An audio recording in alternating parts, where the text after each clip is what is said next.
Good evening. I'm Becky Saunders, co-chair of Palo Alto Neighborhoods. Welcome to our 2020 City Council Candidates Forum. PAN was formed in 1998 as a social networking organization for Palo Alto neighbors and neighborhoods to improve communications about how decisions at City Hall impact neighborhoods. Did you know that PAN members formed a core group of the city's first emergency volunteers? And our volunteers assisted in the founding of a separate department for Palo Alto's emergency services. One of PAN's objectives is to raise visibility of neighborhood perspectives with the City Council, our commissions, and staff. PAN works to ensure that the voices of residents are heard at City Hall. For tonight, PAN volunteers have collected and assembled questions that reflect current concerns of our residents. Due to the large number of candidates and the vast number of issues in play this election, we will not be entertaining questions from the audience. For more detailed responses to many of our most pressing issues, please review the questionnaire the candidates filled out, available on our website, paneighborhoods.org. Technical production of tonight's forum is provided by Mid-Penn Media Center and is being aired live on Comcast Channel 28. This program will also be rebroadcast on local channels as well as available on demand. Check PAN's website for the schedule. Also, I'd like to thank PAN co-chair Sherry Furman for her organizational genius and also for the generous support of PAN donors who have graciously chipped in to cover the cost of tonight's professional production. Now, it's my great pleasure to introduce tonight's moderator. Hillary Freeman is a bit of a maverick, an authentic, intuitive visionary who is not afraid to challenge the status quo. When Hillary served on Palo Alto City Council, she earned a reputation for culling through every staff report with a fine-tooth comb. Her interests are varied: fisheries biologist, scuba diver, statistician, motorcycle test driver, artist, software executive, and author, to name just a few. Hillary is passionate about education, and she was a favorite with residents when she was a popular math and science teacher at Palo Alto Public Schools before joining the staff of the Nueva School, where she currently serves as Dean of Student Life. Hillary, thank you so much for joining us this evening. Thank you, Becky, and good evening. I am honored to moderate this event, and I want to thank PAN for organizing this important conversation. It is critical that we hear from and learn about our candidates for public office, and I applaud PAN for creating a forum where those views can be shared. Here is the format for the evening. First, each candidate will be given 30 seconds to introduce themselves. After opening statements, we will have a series of questions that have been prepared by PAN based on issues raised by residents. Several candidates will answer each question before we move to the next one. Not every person will answer every question, but each candidate will be asked an equal number of questions. The candidates will have 1 minute to answer each question, except for a couple of quick fire questions. And while we realize that 1 minute is a very short period of time to discuss complex issues, we want to be sure that we have a chance to hear from everyone. We have a timer that will inform candidates when 15 seconds remain and a stop indicator when their minute is up. So candidates, when you see stop, please complete your sentence so that we can proceed to the next candidate. PAN's leadership has sought to create questions around issues of importance to residents across all of Palo Alto's neighborhoods. To be clear, I have not written or edited any of these questions. I am simply the moderator. Nor are the candidates privy to any of the questions in advance. After the prepared questions, each candidate will be given 30 seconds for a closing remark. This event will end promptly at 9 p.m. So without further ado, let's start. Let's go with the opening statements. You have 30 seconds to introduce yourself to your audience and provide an opening statement. We will start with Raven Malone. Hi, thank you all for having me. Thank you, Palo Alto Neighborhood, for hosting this, and thank you, Hillary. I'm an electrical engineer, a dog lover, a self-proclaimed tea connoisseur, and an art enthusiast. My fiance and I live in the Triple L neighborhood with our dog, Luna. I have an undergrad and master's degree in electrical engineering, and I've been an engineer for the past 8 years, where I've done a mix of electrical engineering, software engineering, and systems engineering. And just thank you all for having me, and thank you. Bye. Thank you, Raven. Rebecca Eisenberg, next. Hey, I'm Rebecca. I am a seasoned lawyer and negotiator with 3 decades of accomplishment. Working with a wide range of personalities, I took PayPal public, I brought housing to 500 service workers in Omaha, and I helped pass the Violence Against Women Act with a group of feminists, fellow feminists. I'm also a mother of 2 teenagers, and I rent our home in Old Palo Alto. Palo Alto deserves a city council that is responsive, transparent, and just. I'm running for city council to bring to reality our shared goals of sustainability, inclusion, and fairness. Thank you, Rebecca. Next, Greg Tanaka. Thank you for inviting me. So I was president of my college chairs neighborhood association. So I was also a member of PAN. There I implemented the first traffic calming program, the first resident permit parking program. I was also chair of the Planning and Transportation Commission, where I did the Cal Lab Streetscape project, which took it from 4 to 2 lanes. And on council, I'm currently chair of the Finance Committee, did work on pension reform, helped with the street closures for restaurants to handle COVID, and hit alpha stars every Sunday. I'm running to make sure that we have sensible spending during this recession and to make sure we implement a good COVID-19 recovery plan. Thank you, Greg. Next, Ed Lowing. Thanks so much for this opportunity. I've been here a long time, a couple decades, and I've always been active in community service, from dealing with the homeless to youth sports and beyond. In the last 10 years, I've served on commission, first parks and then planning, 3 times a chair on parks, and last year on planning. I also spent a couple of decades in startup CEO land. So the why I'm running is because the tougher the pandemic got, the more I was motivated. All of my background in terms of taking risk, doing pivots, everything you get thrown at you is kind of what we're dealing with here in the city. So I think I'm specifically prepared. Thank you so much, Ed. All right, Ajit Varma. Hi, everyone. Thanks for having me here. So I've spent the last 20 years living in Silicon Valley as a tech executive. I've worked at Google, WhatsApp, Facebook, Square, and I have a lot of background in solving problems. So I want to take my background and bring a diverse perspective to City Council. I have a family here, 2 boys, 3 and 5. And so things like education, schools are also very important to me. If you have anything else you want to check out, my website is www.ajitvarma.org. Thank you. Thank you, Ajit. Next, Pat Burt.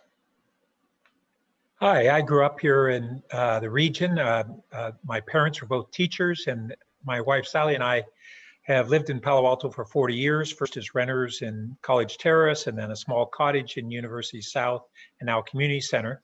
I began civic involvement as president of University South Neighborhoods Group, where I was deeply involved in the SOFA process, and then went on to the Planning Commission for 2 terms, and 9 years on the City Council, 2 terms as mayor, where I focused on finance and the financial recovery from the Great Recession, emergency preparedness, planning issues, and environmental issues. Thank you, Pat. Next, Greer Stone. Good evening, and thank you to Pan for hosting tonight. I thought for sure after the presidential debate, we'd all have sworn off watching debates forever. So I thank everyone on this call for giving it another try. I'm running because I believe my experience as a teacher at Pally & Gunn, attorney, chair of the Midtown Residents Association, vice chair of the Santa Clara County Human Rights Commission, and former chair of the Palo Alto Human Relations Commission provide the kind of experience necessary to tackle Palo Alto's most pervasive issues like affordable housing, traffic, parking, climate change, and more. Thank you. Thank you so much, Greer. Next, Lydia Koo. Thank you. Good evening. I'm Lydia Koo and I'm running for re-election. My roots are deep in this community. During my 23 years in Palo Alto, I have operated community serving businesses, served on the PTA, and served on my neighborhood association in numerous committees. I have also received a lot of recognition from city, county, and even state for my service here in Palo Alto. In my first term, I have fought to prioritize the protection and preservation of our community. And please take a look at my record. Thank you. Thank you so much. Next, Carrie Templeton. Hi, I'm Carrie Templeton, and I'm running to make the promise of Palo Alto available to everyone in the community, to listen, to include new ideas, and to reach out to those who feel like they've been ignored for too long. I bring leadership experience as a parent of 2 kids in the PAUSD, as a high-tech program manager, and now as chair of the Planning and Transportation Commission, to be a voice for the entire community. Thank you. Thank you. And finally, Stephen Lee. Good evening, Palo Alto. My name is Stephen Lee. I'm a progressive Democrat running for Palo Alto City Council. I'm also one of only 3 candidates endorsed by the County Democratic Party. For the past 3 years, I've had the honor and privilege of serving as your Palo Alto Human Relations Commissioner, working to make our community more welcoming, inclusive, and responsive to the needs of all members. I also serve on the Midtown Residents Association. I'm running because it's time for bold, progressive, and responsive leadership. If you're frustrated with the lack of progress on the issues you care about, please vote for change this coming November. Thank you. Thank you. Thank all of you for your civic engagement. So the first question is about your vision. This question is for all 10 of you. Beyond the pandemic, which issue facing Palo Alto concerns you the most and why? We'll start off with Carrie, Greg, Stephen, Ajit, and Raven. So Carrie. All right, thank you so much. It's a great question.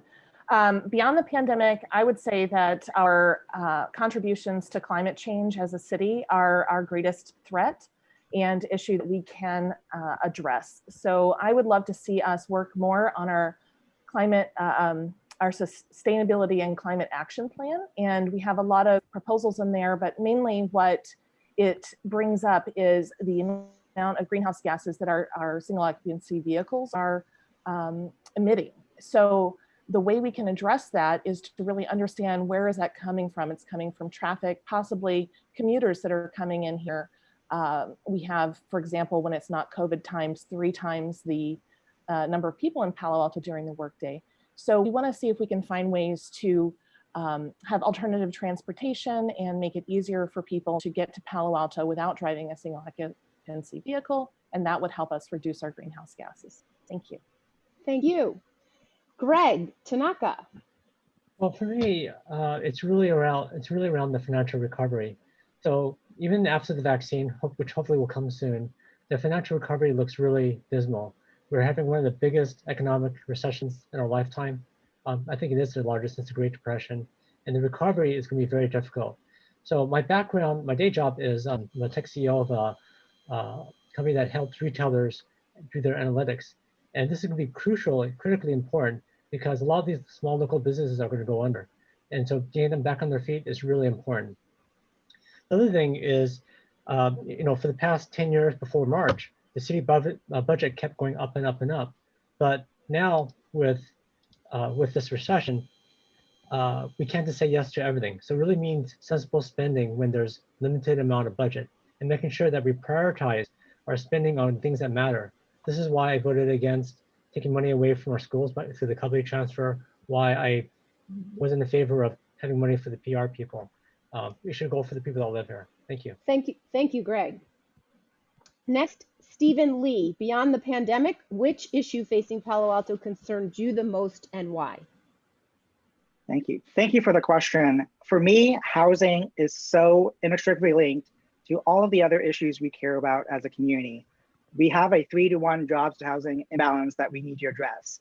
If we're serious about addressing racial and economic inequality, reducing traffic, ending homelessness by the end of the decade, addressing our obligations to respond and adapt to climate change, if we are serious about enabling firefighters and our public safety officers to actually live close to the communities that they serve, and if we want to preserve our excellent public schools by reversing the declining enrollment we're seeing, by enabling young families to actually afford to live here, and enable teachers to actually live in or close to the communities that they care about, we need to get serious about the housing crisis and putting a dent in our 3-to-1 jobs housing imbalance. So housing is the one issue that impacts all of the other issues we care about as a community. So we need to get serious about it. Thank you. Thank you. Next, Ajit. So when I moved to Palo Alto 20 years ago, Palo Alto was the clear place in my mind where you had an opportunity. If you wanted to work in tech and if you wanted to create something great, Palo Alto gave you the jobs, it gave you the opportunities. You worked with the smartest people. You had a great school in Stanford that was close by. And I think that that's changed quite a bit in the last 20 years. I think that it's harder and harder to come here and have that opportunity. And this is for a variety of reasons. One is housing is expensive, cost of living is expensive. There's just so many things that make it difficult for someone to get that opportunity here. And so this is what I want to make sure is that the next decade and the next generation have all the opportunities that we had when we moved here. To me, this means that they have housing, that they have great jobs, that there is great open spaces for them, that there's great education for our kids. And I think all these things come together to make sure that we are the center of innovation and maintain our place in history. Thank you. Next, we'll have next we'll have Ed Lowing. Yes, bracketing the pandemic and the way council set some of its priorities, the excruciating problem that we have to address in different ways is truly affordable housing. It just hasn't worked, so we have to try some new things. They have to be funded with new ways, including ways that we've already talked about many times, which is business tax, development fees, and of zoning, of course, to zone housing for affordable housing. But in addition, we have to look at new ways like corporate partnerships with Google and Apple, who already have funds ready to go. And we, to my knowledge, have not had a seat at that table yet. And we have to focus on it relentlessly at council with a standing committee who reports every 90 days back to the full council as to progress that's being made. You know, what gets focused on and what gets measured actually gets done. And that has to be done. We can't do everything for everybody on every segment all the time. Thank you, Ed. Next, Raven Malone. So I agree with Stephen on housing. Housing is the source of a lot of our problems, including our cost of living. We need to build more housing near transit, high density housing near transit, and also in exclusionary zoning. And middle density housing everywhere else. We also need to allow for more duplexes, triplexes, apartments, and the cute little cottages everywhere in Palo Alto to help end the regional housing crisis that's only gotten worse due to COVID. We need to make Palo Alto a place where everyone truly has a place to call home, and that also includes addressing people who are unhoused. I would like to see us do more for the unhoused. Thankfully, we have the Opportunity Center, but we can do more. So also more sources of funding like business taxes and bonds. Thank you. Thank you, Raven. Next, Lydia Koo. Thank you. Beyond the pandemic, since the recent budget cuts, I am very concerned about many of the residents who may be feeling isolated, lonely, and vulnerable, including a lot of the children, who are and their parents who are overwhelmed, working from home, getting the kids set up for school, and about their finances, worried about their finances,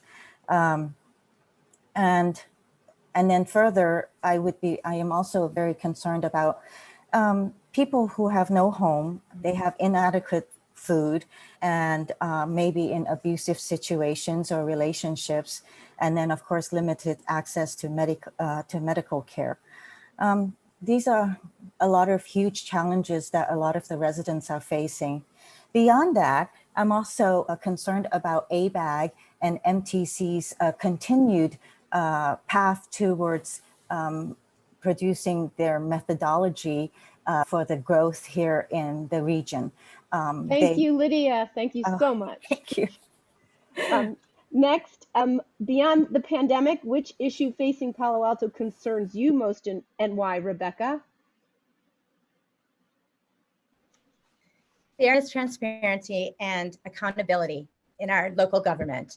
We can't solve any problems until we give our community a seat at the table. This means that we will not have real progress on housing until we stop worrying about pleasing commercial developers and start worrying about pleasing our residents. We have to recognize that half our community rents, like me. We cannot solve our economic issues until we stop asking Tesla and Palantir if they want to be taxed. We need to just tax them like every other city does. Our commissions and committees need to be filled with representatives who actually know what they're talking about, not necessarily special interests or big campaign donors. We will not make progress until we remove money from politics and corruption from city council. Thank you, Rebecca. Pat Burt. Thanks. My most important focus is really a comprehensive one, and it is how do we have a sustainable community for the near term and for future generations. And what I mean by that is that it's a balance of financial sustainability, social sustainability, and environmental sustainability. So financially, we're going to be attempting to emerge from a real big hit on our ability to provide services. And one of the things that I had led on was the Citizens Committee in recent years to institute a significant business tax, only a fraction of what San Francisco charges, comparable to what East Palo Alto charges, that would be able to drastically increase our affordable housing and our transportation funding. Environmentally, we must move forward with truly addressing climate change. We see with these just every year now, smoke, fire pandemics, and it's an indication of our challenges. Thank you so much, Pat. And Greer Stone. Thank you, Hillary. Affordable housing is absolutely my #1 issue. And this is an issue that my wife and I, we understand really well. We're both teachers. We will rent a one small bedroom apartment in Midtown. And this problem is going to continue to get worse if we don't start focusing our housing policies on the segments that most need it and the segments that have really been ignored for decades in Palo Alto. Since 2015, Palo Alto has only permitted 572 new housing units, the vast majority of those being market rate housing. In 2018, we only reached 6% of our regional housing needs allocation for very low income housing. We need to be able to build housing for low income people, as well as people who serve our community, like teachers and nurses and public safety workers, to be able to keep them working here. Otherwise, we're going to be losing those people that we really rely on to be able to make our community a very special place to live. Thank you so much, Greer. Next, we're going to shift to public safety. The first question will be for Raven, Ajit, Ed, Stephen, and Rebecca. Do you think changes need to be made in our police department or its oversight? If so, what changes should be made to improve it? We'll start with Raven. One of my central platform planks is reimagine community safety, which really means refocusing on community resources and taking a look at what the police are asked to do, focusing on holistic emergency responses in place of the police when dealing with helping with the unhoused, mental health crises, drug overdoses, et cetera, things that there are other people who are more well equipped to handle. This also means tasking unarmed, well-trained civilians with responding to, with routine traffic stops. And our police department should also focus their resources on the more serious incidents. But I would like to also see more accountability and transparency within our police department. Thank you. Thank you. Excuse me. Next, on that same question is Ajit. So there's been a lot of troubling events, of course, across the country. Police do play an important role in our city in order to keep everyone safe. But I think that that's the key: is we need to make sure that they're keeping everyone safe. And so I think that we can transform the police force. And a lot of the things that Raven said, I agree with as well. So things like accountability, things like making sure that that people who are doing bad things are held accountable for their actions, making sure that there are community responses to a lot of the things that I would say aren't at the severity that a police officer should necessarily be called for. So things like more resources for mental health. So there's a lot that we can do. And I think as a community, we need to do things both on the police as well as us as a community to make sure that there are non-urgent services and there's some transformation through training of the police force. Thank you very much. Next, Ed. Yeah, thanks. I do think we should make some adjustments. In general, I think our community wants the police intact as opposed to defunded, whatever that means from definition to definition. I mean, there are still holdups at the 7-Eleven and so on. But I definitely favor shifting some of the roles to actually more qualified people like drug counselors, social workers, and so on. When we talk about what's dangerous or not, we have to be sure that we know what we're talking about, because some of those things like traffic stops are actually quite dangerous. The other thing we have to do is figure out a way to get rid of officers, those bad apples, and get rid of them fast and get them blackballed. That brings me to the last point. The highest leverage we have right now is dealing with the unions in the next round, getting them to come to the table as partners to solve some of these problems, because it's in their interest and our interest.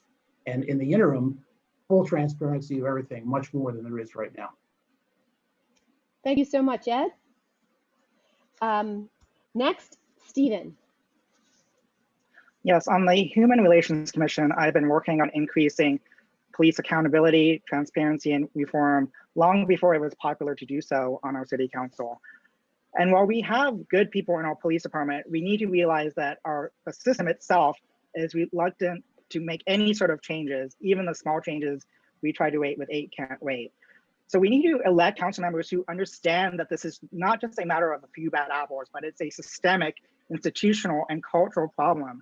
We need council members who are going to stand up for current residents and demand the change we need, instead of deferring or relying on our police department or police chief to make the changes themselves. In particular, we need to reassign some of these responsibilities to non-armed professionals like social workers and mental health professionals. We need a true citizen oversight committee with actual teeth to it. And we need to further invest in low-income and minority communities and be more proactive about addressing the root causes of crime and inequality in our community. Great, thank you very much. And finally, Rebecca.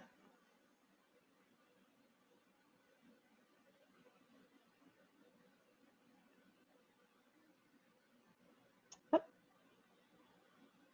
All right, maybe Rebecca is, I don't see Rebecca right now. Maybe she'll be back, and we'll definitely come back to her. Okay, on the same topic of public safety, the next question is, how would you rate the city's response to the pandemic? Should we be doing more? Should we be doing less? Please be explicit. This question is for Carrie, Greer, Lydia, Pat, and Greg. Let's start with Carrie. Could you please repeat the question? I thought we were going to go on with the question you had before, so I didn't get the notes down. Okay, sure. I will repeat it. How would you rate the city's response to the pandemic? Should we be doing more? Should we be doing less? And please be explicit with your answer. Thank you. I appreciate that. I think that there is definitely more we can do, and I do see improvements over the recent months. I'd really like to see us have regular free testing up here in Palo Alto. We are seeing more of it. It's not every week, and sometimes you may have to go to Santa Clara or Mountain View to get it. So I'd love to see that be easier, especially as kids are starting to head back to school. And then the other thing is, you have some of our senior communities, we're seeing the virus get into those communities through our caregivers. And I have to wonder if they have the equipment that they need. I think we should check in more with our senior communities to be sure that they have what they need in terms of PPE, personal protective equipment, to take care of our seniors and not let the virus spread through those communities. Thank you. Thank you. Next, Greer, how would you rate the city's response to the pandemic? I would say, considering the fact that we're going through the worst global pandemic since 1918, the greatest social unrest since 1968, and the greatest economic crisis since 1929, given the unprecedented nature of this, sorry, I'm a history teacher, so I love dates. Given the unprecedented nature of this, the fact that the city has responded fairly quickly and rapidly and has given resources to some of our struggling small businesses, I've commended that. However, the city has been talking about various rollbacks of protections for ground floor retail, and is looking at and is exploring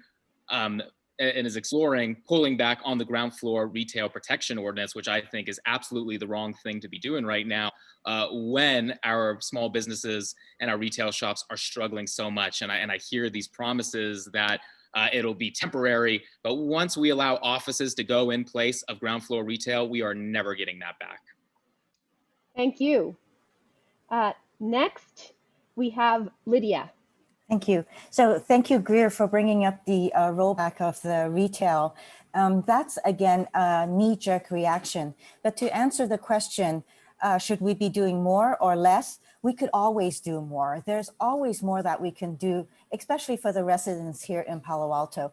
During the budget process, the council members ended up choosing concrete over people. They funded a lot of the infrastructure projects versus services for residents.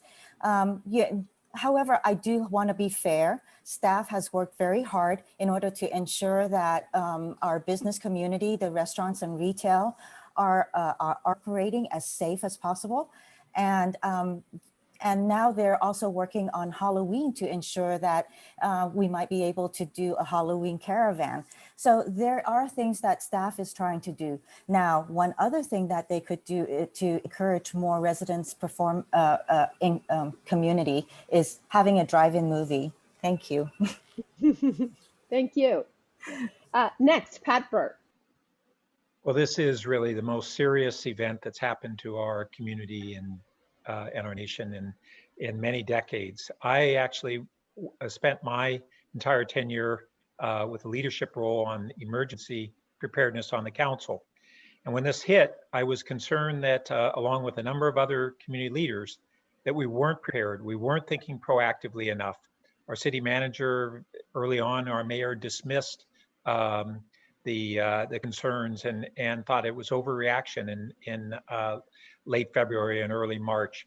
And then as we went into the city budget and the ramifications of that, there was kind of a not a well thought strategic response to the significant cuts that had to be done. We need to actually restore some of those cuts that were done to literally our fire department and our emergency services in the middle of an economic and crisis.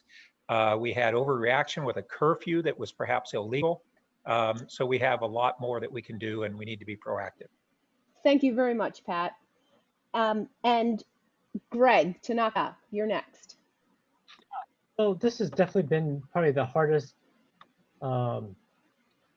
situation for any city to deal with. And in general, I think we did pretty good, but there's a lot more that we can do. So to really reopen, which is I think top of everyone's mind, we need to have masks, which I push for and we actually have now. It's a mandated thing. More testing. We need to do contact tracing. And by doing that, we can actually safely reopen the economy. But there's still this remaining economic impact that needs to be dealt with. So I push for the small business grants and street closures. That's given some relief, but there's a lot more. And winter's coming soon. We have to make sure that there's heaters, that the outdoor space that we've given these restaurants can actually happen. I've helped with the COVID eviction relief to make sure that our most vulnerable aren't pushed to the street. But basically, we need a recovery plan. And to me, retail is really a core strength for us in terms of Snapper Shopping Center. And we need to make sure that that's strong by focusing it together so they could have some synergies. Thank you so much. And Rebecca, a question for you. Do you think that changes need to be made in our police department or its oversight? If so, what changes should be made to improve it? Thank you. Our police force has a record of racial violence, as established by investigations by the FBI and the ACLU. The City Council needs to take its role as management of the police force seriously and insist on accountability and transparency, rather than allow the police department to hide behind unfair protections that put police officers above the law that they seek to enforce. I support reducing the $45 million police budget from militarized police to more effective services like mental health. An armed police officer should not be the response to a teenage suicide call. I also support moving some of the $200 million budget set aside to the new police department, more pressing issues like transitional housing for the homeless. We can't consider our city safe as long as African American and Latinx members of our city face danger at the hands of certain police officers. Thank you, Rebecca. Now we're going to move to city governance. The first question will be for Pat, Greg, Ajit, Ed, and Rebecca. Do you support a business tax? How should it be structured? Should it be by employee headcount or square footage or of occupied space or some other way? We'll start with Pat Burt. Thanks. Yes, I do support it. I'm okay with us putting it off until we begin our recovery, but I initiated this in 2016. The council made a commitment to continue that effort in early 2017. The new council reversed that action. And so I led a citizens committee that did a lot of research, and what we really found was that Silicon Valley as a whole is an exceptionally low business tax region. Palo Alto is an exception within that of having zero business tax, and a tax at the comparable to a square footage tax like East Palo Alto adopted would be transformative for our transportation and affordable housing. And on just a third of it for affordable housing would triple our rate of affordable housing construction. I think that the best approach is in all likelihood a square footage tax, because it really ends up going to the developer and the property owners rather than the businesses. And that at a rate similar to East Palo Alto would be great. Thank you so much, Pat. Next, Greg. Yeah, so I think the first thing to know is when there's a tax on the property, it goes straight to the businesses for most lease agreements. The other thing you have to remember is that businesses provide jobs, which a lot of people here need income to pay their rent, their mortgage, and pay for food. So that's the other thing. I think the other thing to think about is that a lot of small businesses are in life support. There's a forecast something like 50 to 60% of small businesses are going to close forever. So to tax them when they're down and out makes no sense. So business tax right now makes absolutely no sense. And I think rather than looking to tax everyone in sight, we should actually look at, first making sure that we have sensible spending. And another thing is there's a lot of other revenue sources. So I was talking to Mayor Mountain View, who endorsed me, and asked her, how is Mountain View doing? She says, pretty good. And the reason why is because they're getting a lot of lease, payments for their property. So I think that's really, really important. And I think the other thing we have to think about is, what are the companies here that are really doing well? Because a lot of them are barely profitable. Thank you, Greg. Next, Ajit. So I agree with a lot of what Greg said. The world is very different than it was 6 months ago, a year ago. Businesses are struggling. Small businesses are having trouble keeping afloat. Large businesses are trying to leave the Bay Area because of the high cost of living here. So I think that if we're looking at the same situation and assuming that our action should be the same, it's a big mistake. I don't think that we should charge businesses these additional taxes. I think it'll just make them struggle even more. And the core of a lot of our economy is the jobs that we have here. And so to encourage businesses to leave the area and to encourage jobs to leave the area is a mistake. And it's also, I think, very true that businesses are paying taxes in terms of property taxes, in terms of sales taxes. There's propositions on the ballot like Prop 15 that increases those property taxes. So to me, putting additional barriers for businesses to come to Palo Alto and be in Palo Alto are not the right decision. Thank you, Ajit.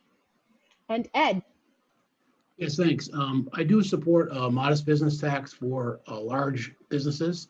This shouldn't touch small businesses that Greg referred to at all. We're an outlier on the peninsula, so everyone's paying their fair share except in our community. And I want the business community to understand that there's a linkage to what they need, which is affordable housing for their lower income workers or their service workers. So this isn't just, a usurious tax. This is to do affordable housing and potentially other things that is really tied to their needs as well. So that's why we have to work on this together, and they have to understand the impact of that. But it's not going to hurt small businesses at all. I don't agree with Greg on that. Thank you. And Rebecca. Well, as you know, I've been extremely passionate about a business tax for very long, and I was extraordinarily disappointed when the City Council voted 7-0 in March to remove the business tax from the ballot. Doing that, unfortunately, ensured that the entire cost of the recovery would be paid by the residents rather than by businesses. Every other city has a business tax.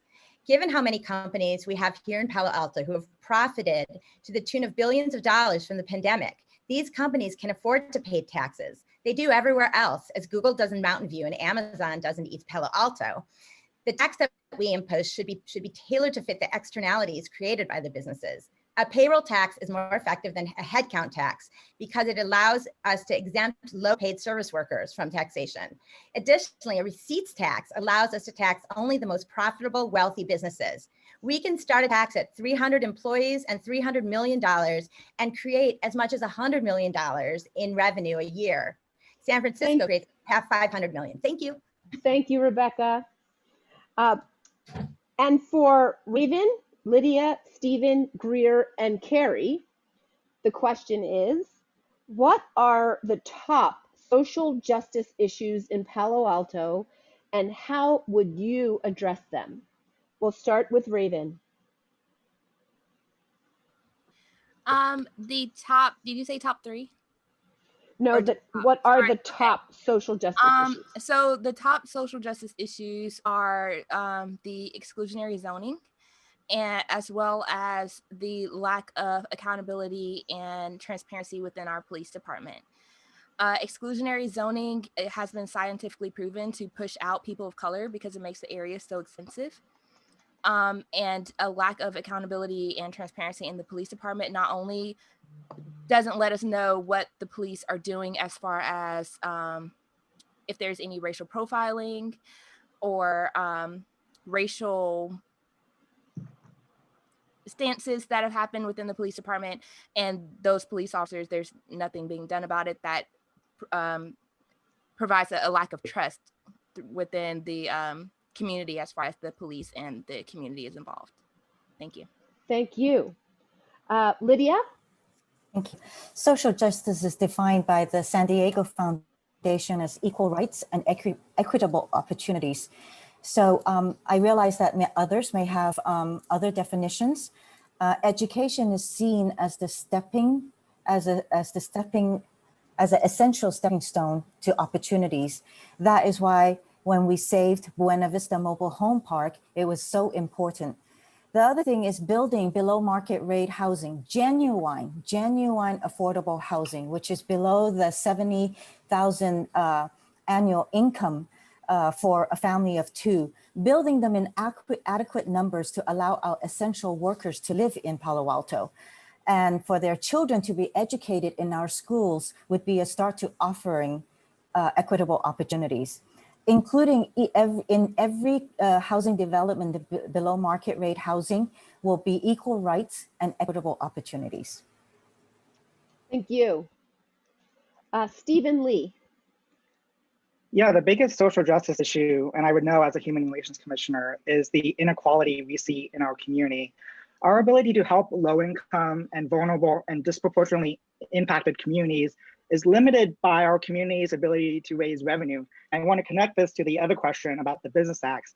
We need to ask larger, profitable businesses who are making tons of money right now during COVID to step up and pay their fair share to invest in their community, invest in these social and community programs that help low-income, minority, and vulnerable communities. So we need to address inequalities of all forms by asking those who can to step up and pay their fair share and help us support people in need during these tough economic and pandemic times.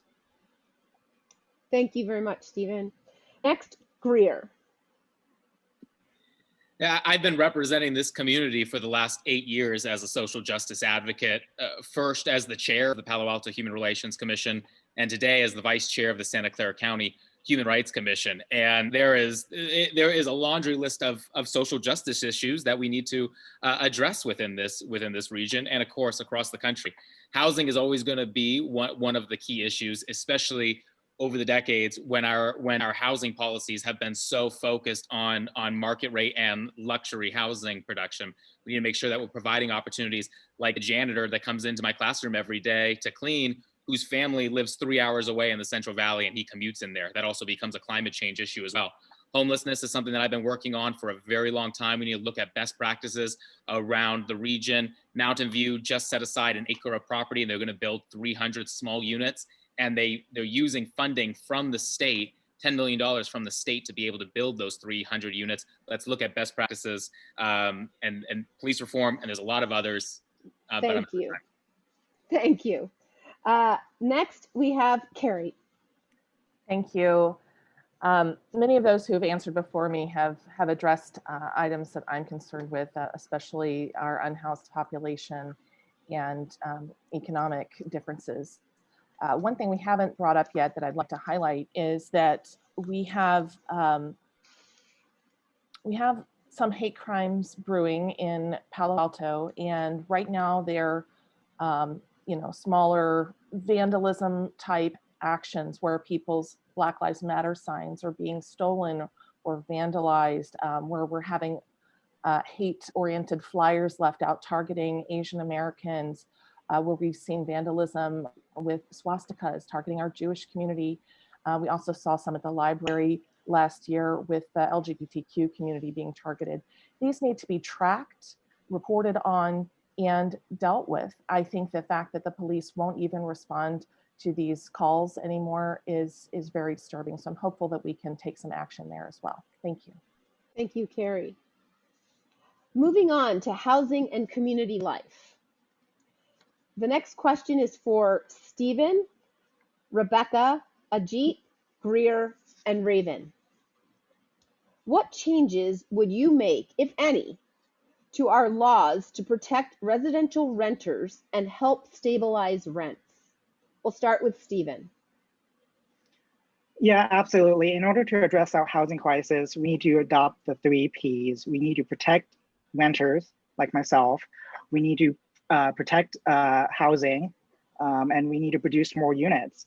So we need to make sure that tenants have the predictability and stability of safe, affordable housing, and that bad actor landlords don't take advantage of them, their economic situation, or the current pandemic, and either raise their rent or not agree to make the sort of upgrades or fixes that they need to do.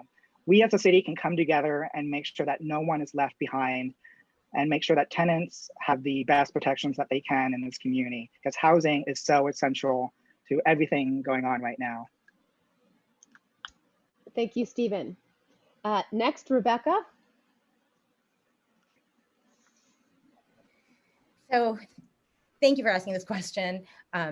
We need to do a better job of protecting tenants.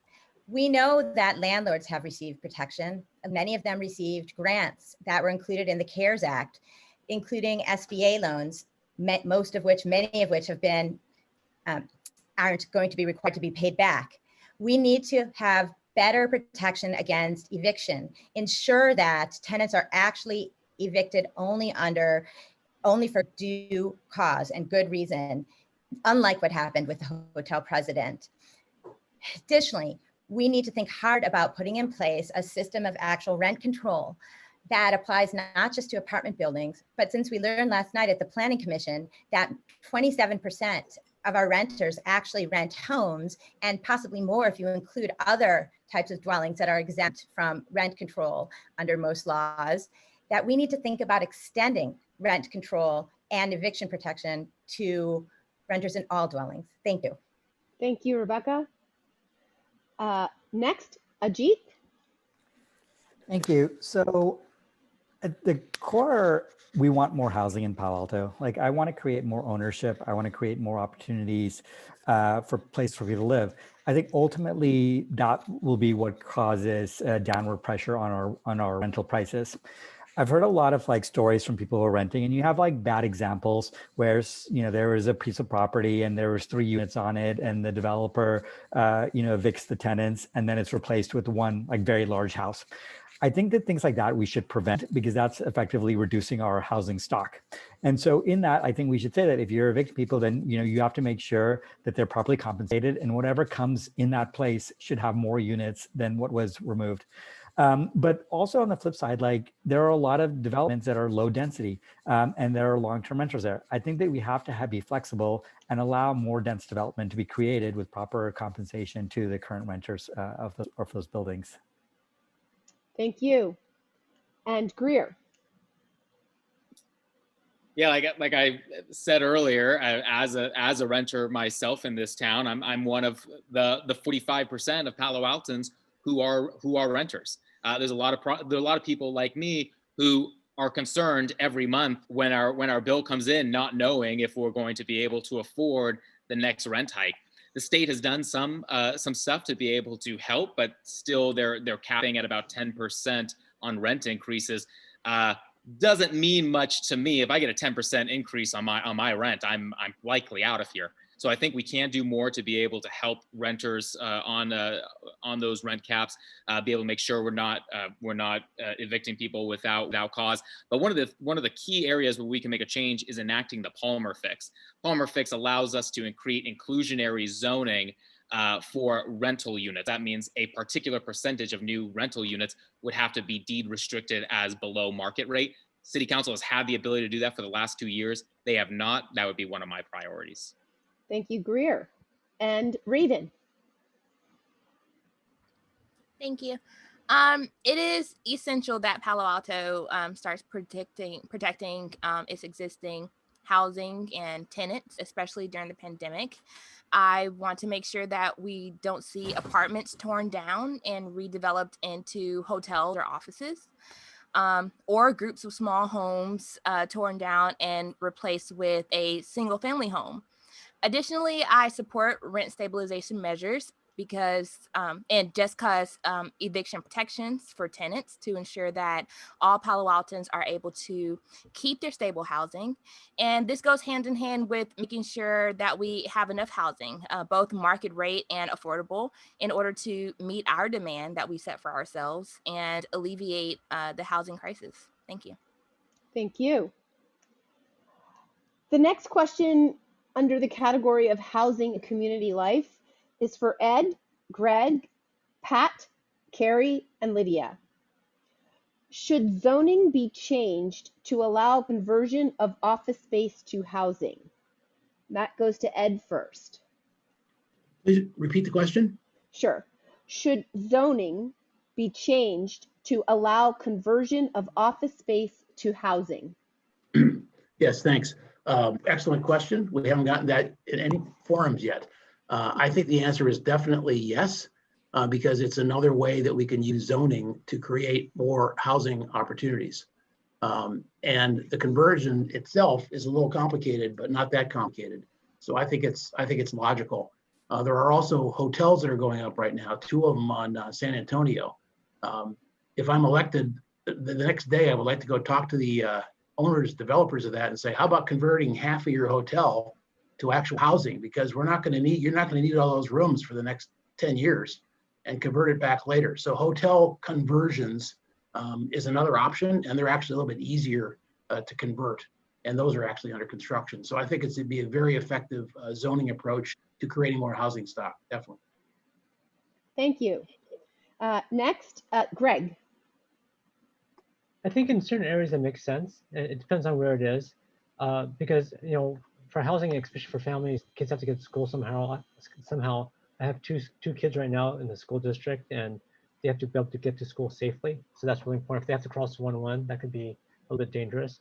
I think the overriding thing is that there is definitely need for more affordable housing. I mean, it's definitely a crisis. It's a tough problem right now. Affordability in general is a crisis, but we have to make sure the infrastructure can support it and that it makes sense where it's going to happen. I think that what's really important is that we make sure that we kind of zone smartly. We look at, what is the surrounding infrastructure for this, and making sure that there's appropriate parks, appropriate types of amenities that residents in the area would want.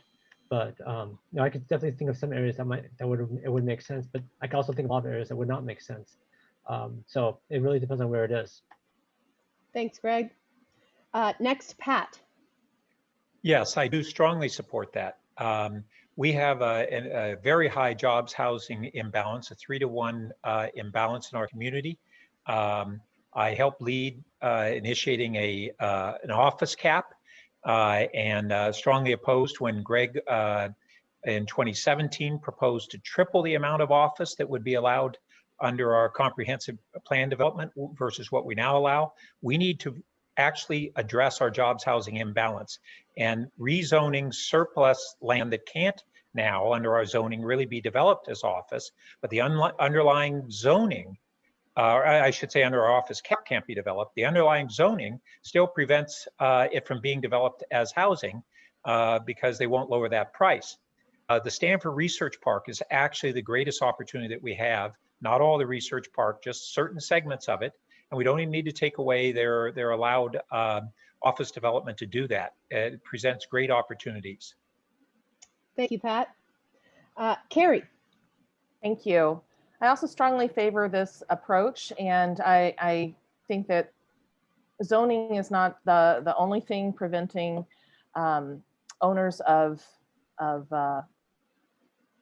office space to convert it. We have to also deal with the fact that commercial space and office space is so lucrative, right? So it's interesting how all of these things tie together, and I think that's what the conversation around the office cap is about. So we can use zoning as a tool to make it possible to make some money on housing. Maybe it's not as much as office space, but if we've hit our office space cap, then you wouldn't be able to build office space. So I really do think it's important for us to use zoning in a way that motivates the city's goals to happen. And this is one of the many things we can do with zoning. Thank you. Thank you. And Lydia. Yes, I agree with that also, to convert, to allow the conversion of office space to housing. COVID is causing a lot of changes, and we will see, what are some of the changes that's coming around. I think that it's also important to ensure that we do have the resident support, that full parking is available, and of course, to stop digging the hole any deeper is to ensure that we put in those genuine affordable housing units in there, the below market rate units, into each and every project that we convert. This is an opportunity for the leaders and for the council members in order to do more revisits on land use and zoning. And this can go forward into looking out into the future. Thank you. Thank you. Thank you, Lydia. All right. Now the next question: should denser housing development, such as fourplexes, be allowed in single-family residential neighborhoods? This question will be for Lydia, Ajit, Carrie, Greer, and Rebecca. And I'll repeat it again. Should denser housing development, such as fourplexes, be allowed in single-family residential neighborhoods? We'll start with Lydia. No. Single-family residential neighborhoods are exactly that. It has protections. It has the ability to ensure that we have a balance, and that the community, when people move into Palo Alto, they are putting their life savings into a home that they're going to buy.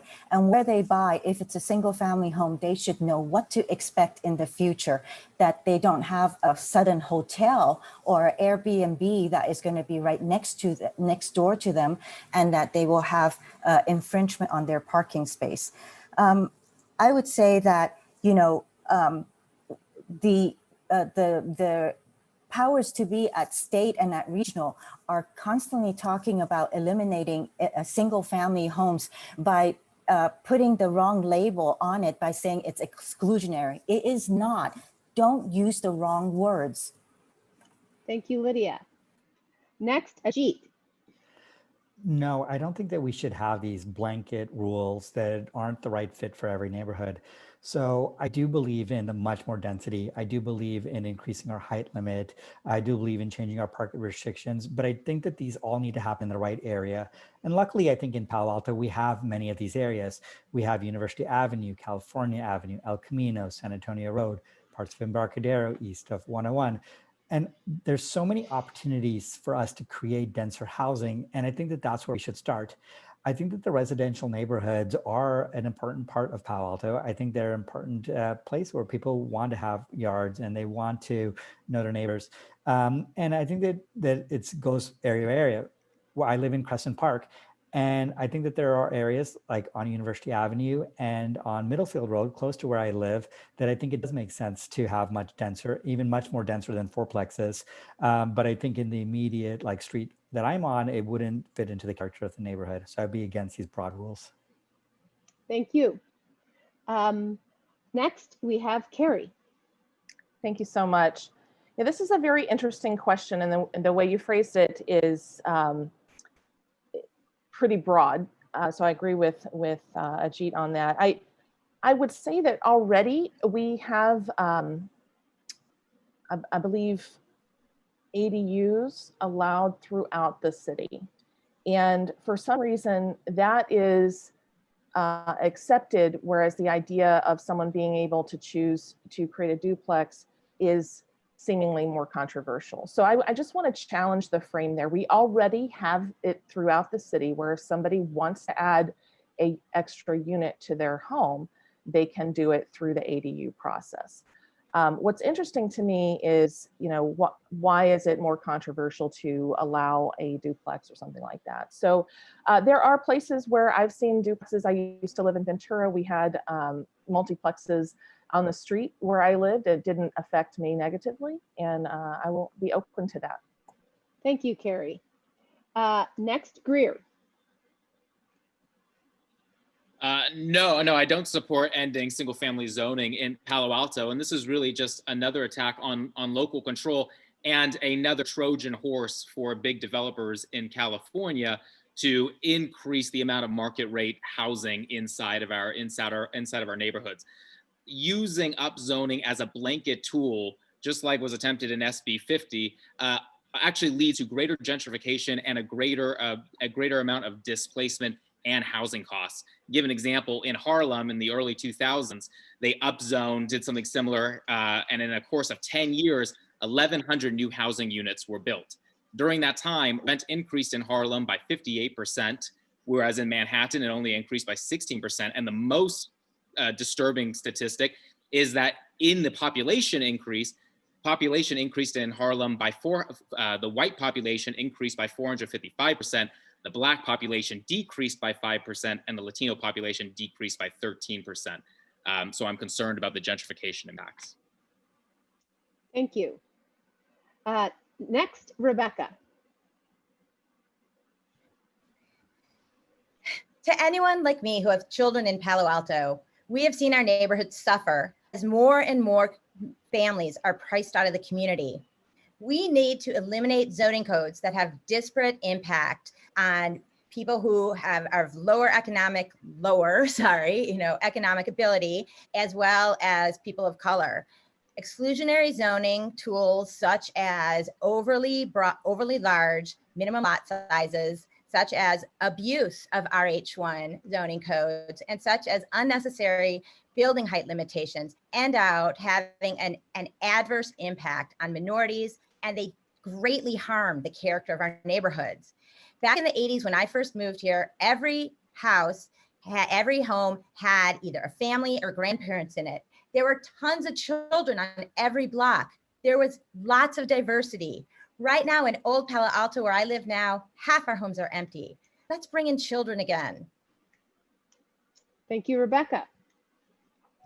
Our next question for Pat, Stephen, Raven, Ed, and Greg is, will you protect or end single-family residential zoning?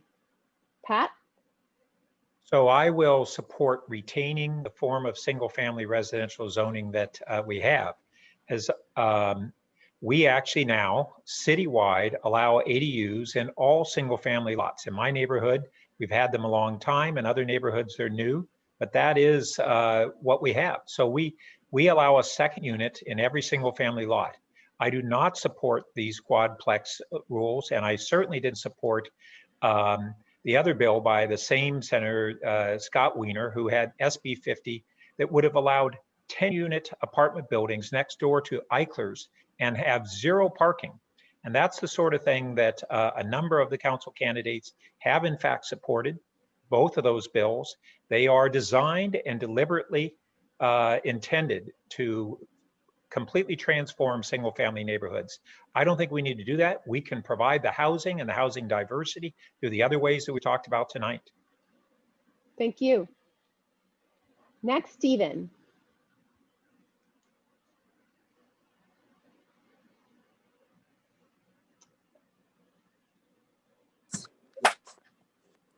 Can you hear us, Stephen? All right, Stephen, I think you're having some technical difficulty. We'll come back to you. Raven. Hi, I do support ending only R1 zoning. I think that middle density housing like duplexes and cottage clusters actually enhance our neighborhoods and also provide much needed middle class homes. We can also maintain other neighborhood protections like lot coverage, design requirements, and height restrictions. However, I still think that we should focus on high density housing in places like downtown, Cal Ave, and Stanford Reese Park, where it makes sense. As far as just touching on your question before about businesses, Palantir just left. And when I looked at the building, I couldn't help but think about all of the housing units that would fit in there. But I do completely understand that I hear residents like Pat who say that they wouldn't like to have a fourplex near them. I completely acknowledge that. And I would like for us all to work together so that we can create housing for our essential workers and everyone who needs it. Thank you very much. Next, we have, let's go back to Stephen Lee. I think you're back. Hi, everyone. Sorry about that. As a social justice advocate, I think we need to acknowledge that exclusionary zoning is a successor to redlining and other overt forms of discriminatory zoning. And I think we need to acknowledge that and work to address it moving forward. That's really the only way we're going to address the racial and economic inequalities in our community. In terms of balance, if we do not enable duplexes, triplexes, and quadplexes in our traditionally single-family neighborhoods, that puts the pressure on building even denser and larger buildings along the periphery and along transit corridors.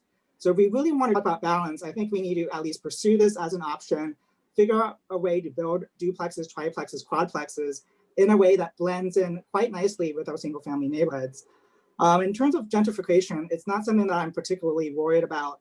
Unlike Harlem, Palo Alto doesn't really have a large low-income or minority community. And so I think in order to address racial and economic inequality, we need to get rid of exclusionary zoning and acknowledge it for what it really is. It is exclusionary. Thank you, Stephen. Next, Ed. Yeah, thanks. We don't need to extend R1, but I'd keep what we have. The economic analyses that I've heard from two of these candidates is just dead wrong.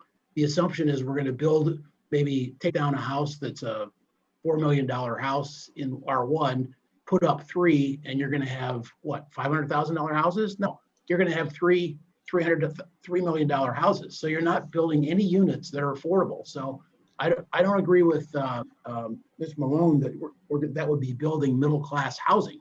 That's $2 or $3 million a piece. So, and we've already addressed it with respect to the ADUs. we're also missing the focus. We have to focus on affordable housing. You're not going to build it with the way that you're proposing by eliminating R1. We have to build it in quantities, in massive quantities, in areas where people can't afford market rate. So that's the way to go. The analysis is just wrong. Hillary lost her audio, so we're trying to get it back. Okay.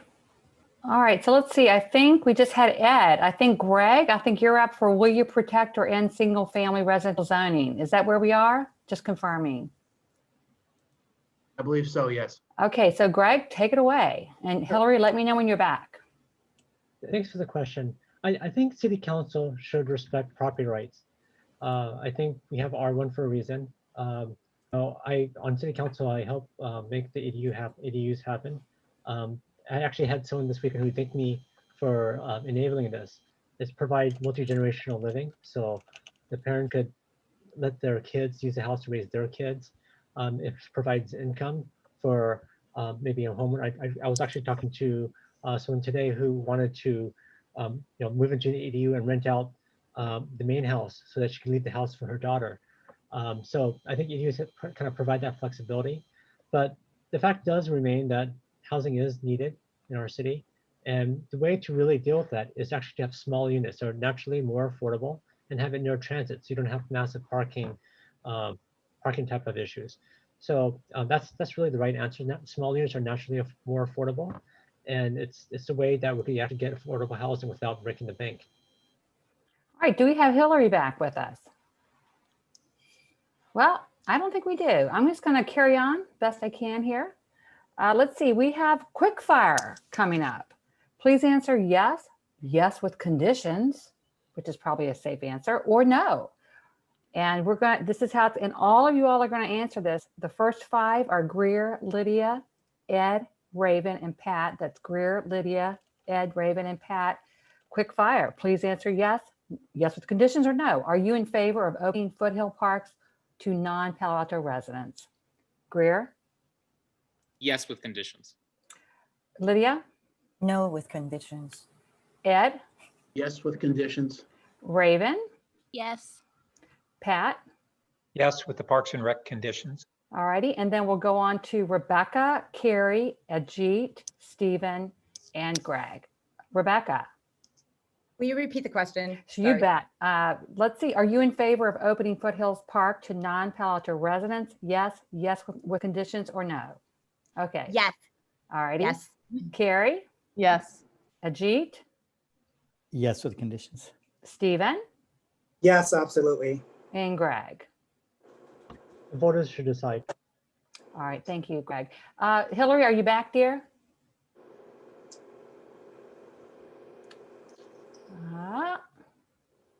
What are we saying here? Okay, I don't hear, so I'll carry on, keep rolling here.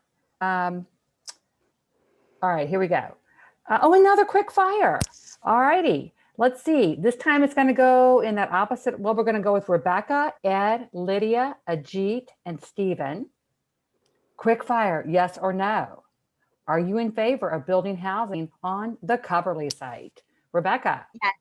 Yes. Ed? No with conditions. Lydia?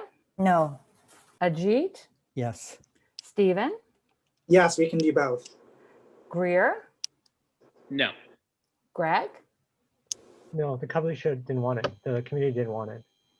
Pat? Oh, go ahead, Pat. No, go ahead, Pat. No. Let's see, Carrie. Yes with conditions. And Raven. Yes with conditions. All righty, thank you for that quick fire. Okay. Okay, I don't see that Hillary is back with us yet, which is bumming me out, but let's carry on. Office and retail is our next section.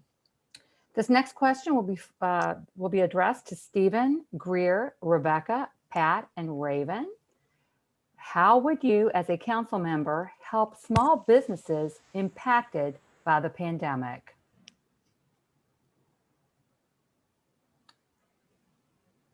Can people hear me?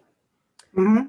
Okay, so right on, let's see, that means we're going to start with, okay, how would you as a council member help small businesses impacted by the pandemic? Stephen.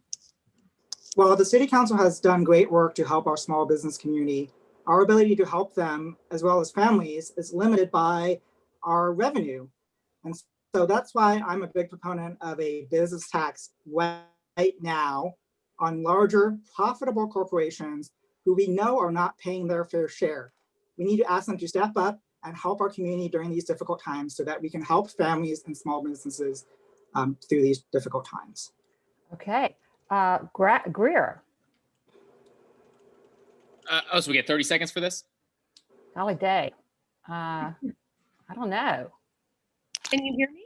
You get a Oh, minute. there's Hillary. There's Hillary. Okay. Okay. Thank you, Peter. Hillary, why don't I just finish this this round really quick? Okay. I have 1 minute.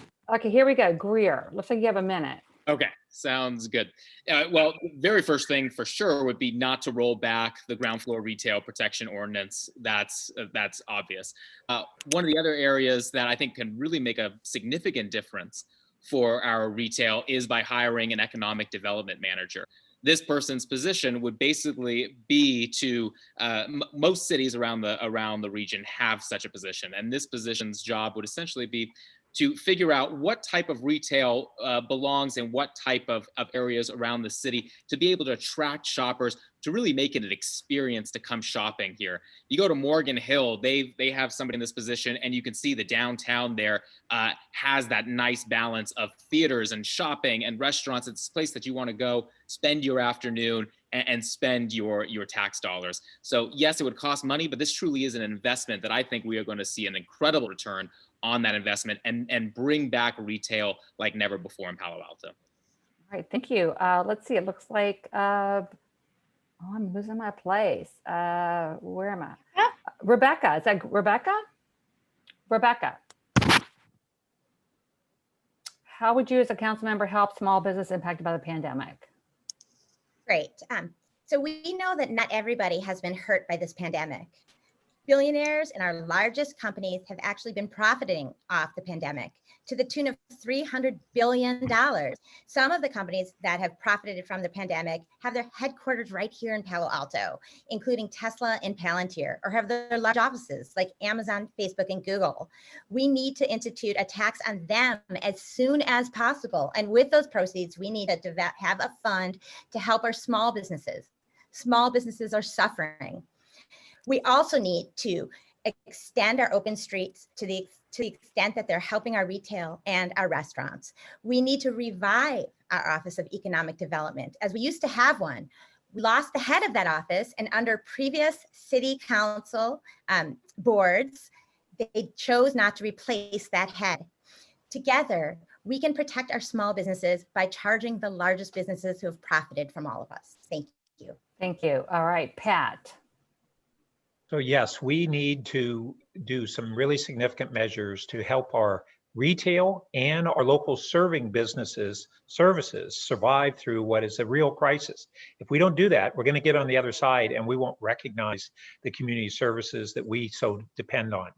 I agree with Greer's that one of the most critical things is do not radically change our zoning for preserving retail and give the office developers some windfall ability to come in and bring in office development under the guise of the pandemic. Second, we do need an economic development manager, but we also need to do other assistance for the retailers. I've been working with some council members and the Architects Association to try to come up with some template materials and designs so that they can have more permanent outdoor designs and take advantage of this. And we also need to invest with them on indoor healthy air systems. All right, thank you. And then finally, we're going to hear from Raven, and then we'll go, wait a minute.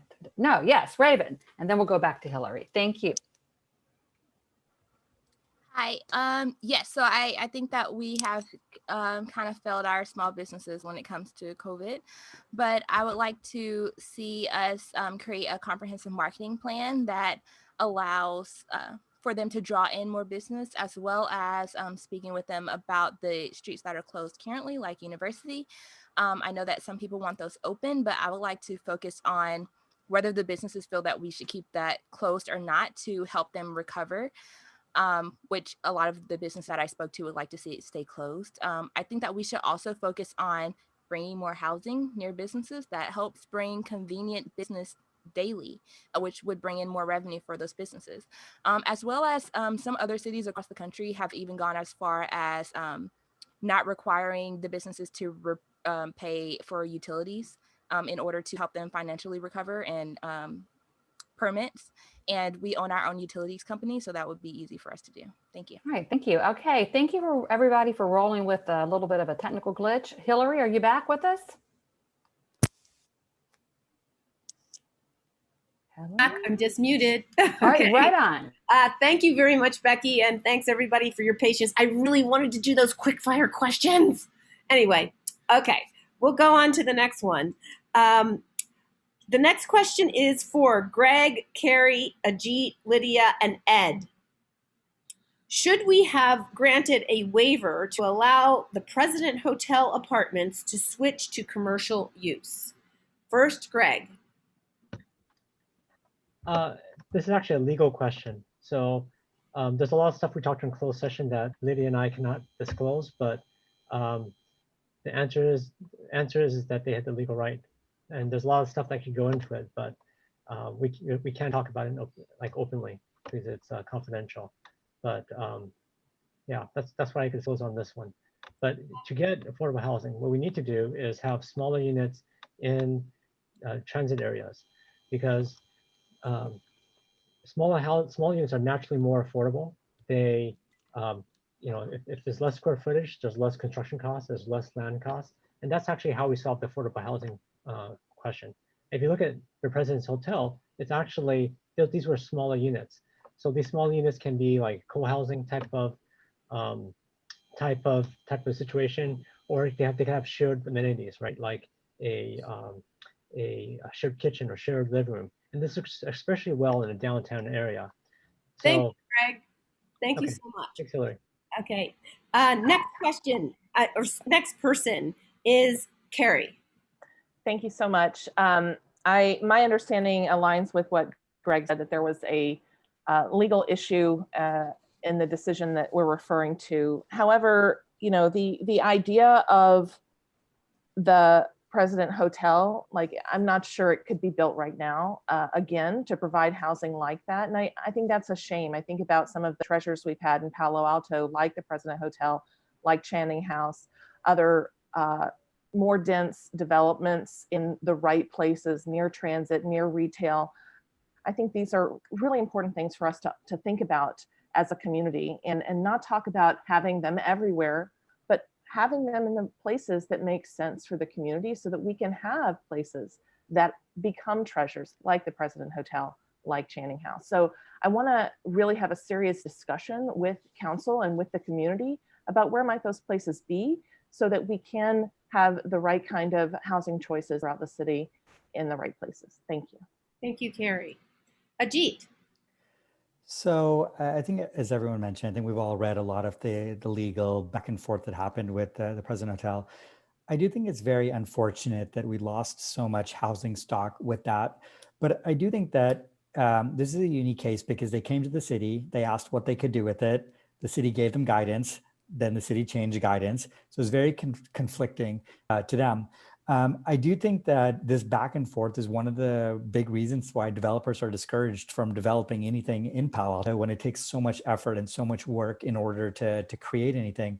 So I do think that the process was bad. I think that they should have had clear guidance from the city, and that it shouldn't have ever come to this legal back and forth. I also think the city should work with them in order to make sure that the residents who are displaced do have other options.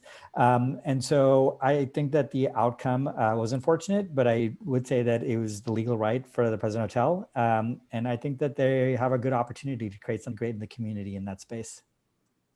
Thank you. Lydia. Thank you. I would have to disagree with all three, the previous three commenters. First and foremost, the decision has already been made. From the very start, from the moment these people bought this property, they have been in communication with the former city manager, to find out whether this can be done or not, conversion to a hotel. And the city manager had said at a public council meeting that yes, it is by right, they can do that. And since then, since that moment onward, the department has been changing all the municipal codes in order to make sure that the conversion can happen. If the codes were very clear, no conversion, that they had to remain housing, yet the confusion came along is when staff started to change all our municipal codes in order to allow the conversion. And this is what was completely gentrification, displacement of residents that were currently living here. Thank you very much for your answer, Lydia. Next, we have Ed. Yes, thanks. It was a very ugly, unfortunate public process initiated, as Lydia said, by that comment from the former city manager. On the other hand, now that it's over, the city attorney and council promised a public disclosure of what really happened in a way that was suitable, in essence, sort of declassified so that they could comment on it and inform the public. To my knowledge, that still has not happened, and it's been quite a while. So that's another lacking follow through from the current council there, because we have a right to know something since it went so poorly. And of course the downside is that it's another reminder that if people are going to take down housing, we have to have a law that says they put up more than that of the same kind of affordable housing. Thank you, Ed. Okay. Well, I'm excited. I get to do a quick fire question. So this one is a yes or no. That's it. Yes or no. Are you in favor of rescinding the retail protection ordinance that bans ground level retail spaces from becoming offices? I'll say it one more time. Are you in favor of rescinding the retail protection ordinance that bans ground level retail spaces from becoming offices? Ajit. Yes. Carrie. In favor of rescinding. It's a double negative here. So I don't want to change it. Greg. I'm not sure if it's a yes or no. Greg. Lifting it in certain areas makes sense. That's a yes. Right? Is that a yes? I said lifting it in certain areas makes sense. The question has an answer of yes or no. What would you choose? Exactly what I told you. Okay. Let's see. Next, Greer. Heck no. Okay, that's a no. Raven. No. Steven. It makes no sense, so no. Nope. Ed. No. No. Yeah. No. No. Rebecca. No. That's a no. And Pat. No. All right. Thank you very much. That was kind of fun. All right. Next question has to do with transportation and traffic. The city wants people to use their cars less, yet we have few public transportation options. How would you reduce traffic in our city? And this is for Raven, Ed, Pat, Lydia, and Steven. The city wants people to use their cars less, yet we have few public transportation options. How would you reduce traffic in our city? Raven. I would like to see more sources of public transit. I know that the shuttle unfortunately was defunded, but I would like to see more shuttles, possibly light rails. We were built off of innovation, so I think that it's important that we aren't afraid to look back into that and find innovative ways to fund sustainable public transit that not only takes more people off of the road, but also doesn't create more greenhouse gases in the process. And I would also like to see better ways to protect our bicyclists who are way ahead of the game as far as using transportation that doesn't hurt the environment as well. So more protected bike lanes, bike boulevards, and other sources of ways to protect the bicyclists from drivers. Thank you. Thank you. Next, Ed. Yeah, thanks. Tough question. First of all, we need to be realistic about it and note that some people can't or won't do that because senior citizens who need to feel safe and can't get around, or a parent taking kids to soccer practice, or a bunch of kids. So that noted, the two things you can do is make bike safety in the lanes, great, so that people aren't worried about that, because it's a constant problem. And the second thing you can do is that when the bike gets to the destination, have a safe place to put it. So when the person comes out of the store or the restaurant, it's still there.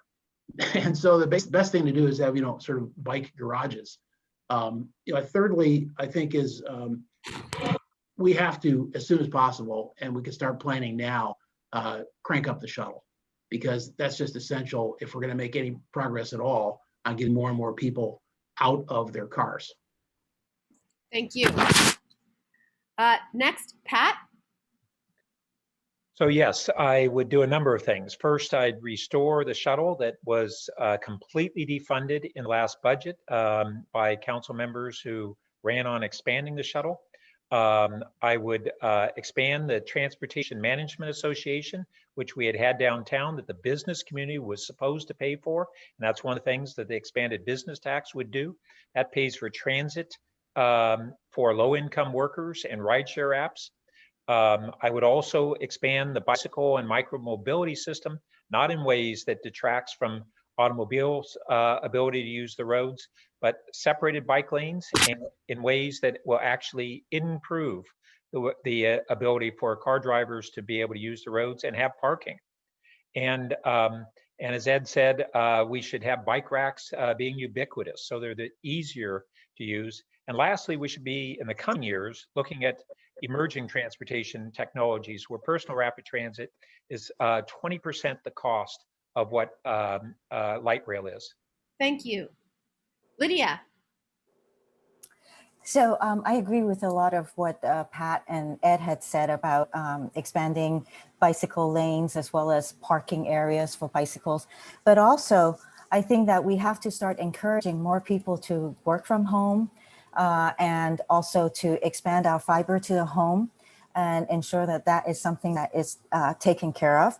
But also, since VTA keeps on cutting our busing lines, we should be asking them to return a lot of our sales tax dollars in order to fund our shuttles ourselves and make sure that our shuttles are electric shuttles that will go through into the neighborhoods and ensure that it does take people where they want to go. And like you said in your question, not everybody is going to be riding a bicycle or wanting to ride one. So we do want to offer that kind of service. And VTA needs to acknowledge that they keep on taking services away from us. Thank you, Lydia. And Stephen. So if we are truly serious about addressing traffic, we actually need to build housing near where the jobs are. That's first and foremost. Along the edges, I agree with some of my colleagues that we need to restore our shuttle program, and we can do that by having a business tax on larger, profitable businesses who are not paying their fair share. We also need to look at how do we make it safer for bikers and pedestrians. I had a town hall with many high school students who say that they do not feel safe using our bike routes. So we definitely need to double down on our safe routes to schools and on our bicycle and pedestrian routes citywide. Right now we are a gold bike city. I'd like to see us reach platinum status within the next 5 to 10 years. And we also need to explore road diets, which don't impact the traffic capacity, but which make biking and walking much more safe. But fundamentally, those are things we do along the edges. We need to get serious about housing and placing housing near where the jobs are if we really want to tackle traffic. Thank you. Thank you, Stephen. The next question for Ajit, Greer, Carrie, Greg, and Rebecca. Should all new development projects be fully parked to reduce the impact on surrounding neighborhoods? Ajit. So I've looked at a lot of this. I've talked to a lot of residents who are living in denser buildings. They've sent me pictures of their underground parking structures, and you find that in a lot of cases, it's just not full at all. And so right now, I have like 0.7 parking spot ratios. But I think with a lot of the things that we're building, like we should encourage public transportation, we should encourage biking, we should encourage walking to work. And I think with a lot of these things, it's what actually makes it so people don't need all these parking spots that they do. Also, when you look at a lot of the parking, it's actually what makes a lot of denser development infeasible. Parts of Palo Alto are in the flood zone. Building underground parking structures in flood zones are very expensive, and it discourages a lot of denser development and housing development. So I think in areas where it's feasible, it makes sense. But again, I think the blanket rules that will discourage a lot of housing development don't make a lot of sense for our city, especially near high transit areas. Thank you, Ajit. Greer. Yeah, I feel this is one of those areas where we don't want to put the cart before the horse. I mean, with California and the Bay Area, for better or for worse, is a car-centric place. I mean, I really don't know anyone who doesn't own a car. I know a lot of people who don't take their car to work or to the store, but everyone I know does own a car. So we do need to be cognizant of that and recognizing that when we don't fully park a development, that does, as your question stated, that parking does overflow into our residential neighborhoods and is unfair. There are areas where I think we can use it as a negotiation tool with new developers when it comes to housing. So if we're going to be having housing near public transport, near public transit, those are areas, especially if there's going to be a promise to have a large percentage of that as below market rate housing. Those are areas that we can use as a negotiation tool with housing developers. Next, Carrie. Thank you very much. I think this is going to be another one of those questions that's a bit too broad. And there are situations where it would be more appropriate to be fully parked. But for the most part, I think there are places in Palo Alto where being slightly less than fully parked could bring us some significant benefits in terms of being able to have housing there or other community amenities. So I think the idea of being flexible and open to not being fully parked in places, as long as we're able to come out with a really good project for the city, that's something we should be willing to consider. So that's where I stand on that. Thank you. Thank you. Next, Greg. I believe we should build what the neighborhoods want, neighbors surrounding a development. So back when I was on the planning commission, we had the old SurveyMonkey building, the Lytton Gateway project across from the Alma train station. And that project was underparked. And so I was one of the few planning commissioners who voted against it because I believe that we shouldn't underpark the neighborhood, especially in downtown North, which was already didn't have enough parking. But to my surprise, Pat Burt actually voted for the project, which was underparked. And to me, that really impacts the neighborhood. And I don't think that's what we want to do. We want to make sure that the parks are appropriately parked. With that said, I would say that we also need to look at TMAs to reduce the amount of parking and also look at the work from home trends, because what we'll see also is that there'll probably be need for less parking. But in general, we don't want to underpark buildings unless we could really truly mitigate it. And that's why I disagreed with how Pat Burt voted on that project. I don't think it was appropriate for us to stuff more cars in downtown North and impact that neighborhood. Thank you, Greg. Next, Rebecca. All right, so first I want to point out our critical emergency level need to invest in transit. We need to invest in local transit, such as others have pointed out, electric shuttles. And we also need to work amicably with our regional neighbors to invest in regional transit. That is number one.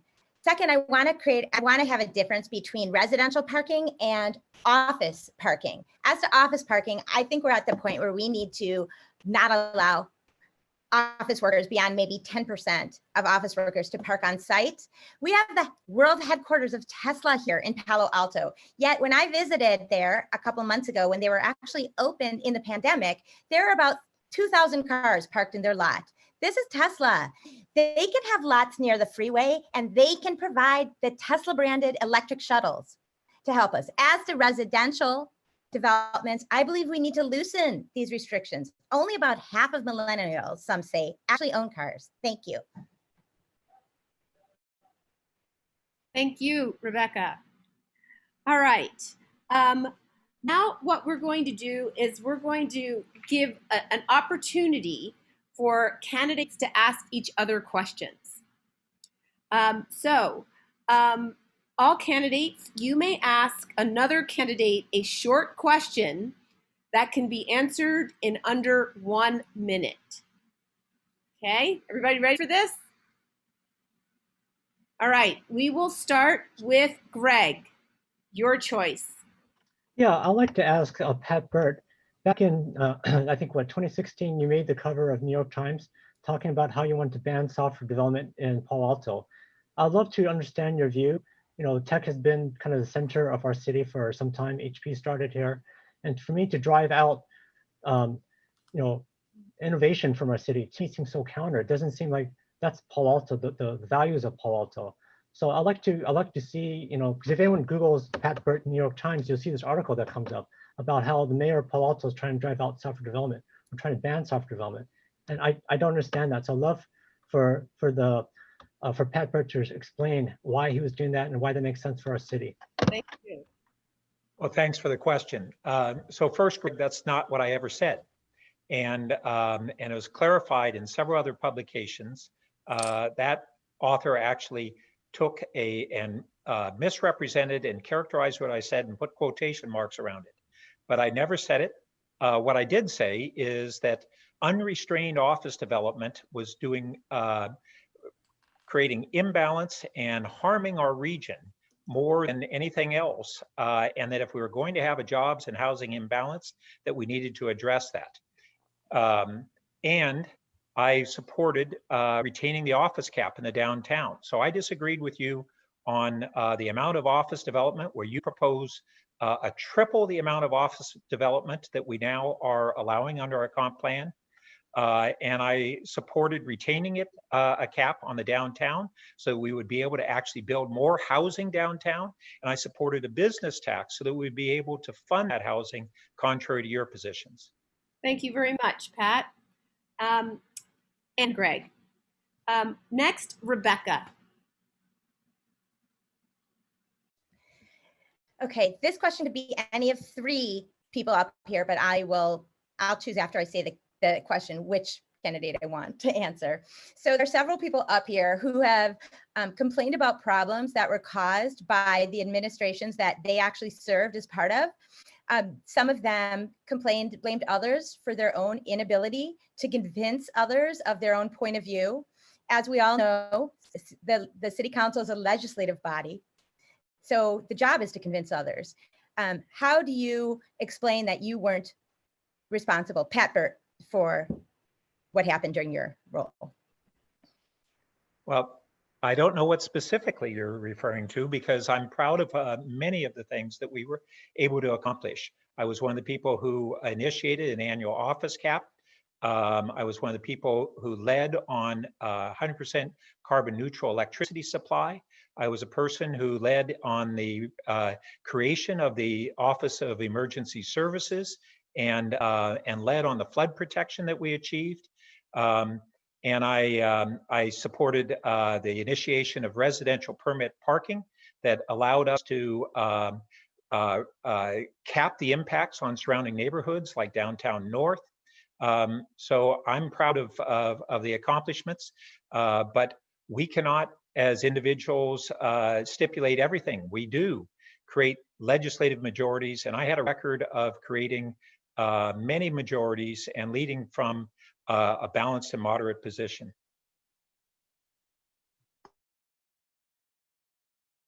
Thank you very much, Pat, and thank you very much, Rebecca. I'm going to ask that the questions be limited to 15 to 30 seconds. This is not a closing, it's just a question.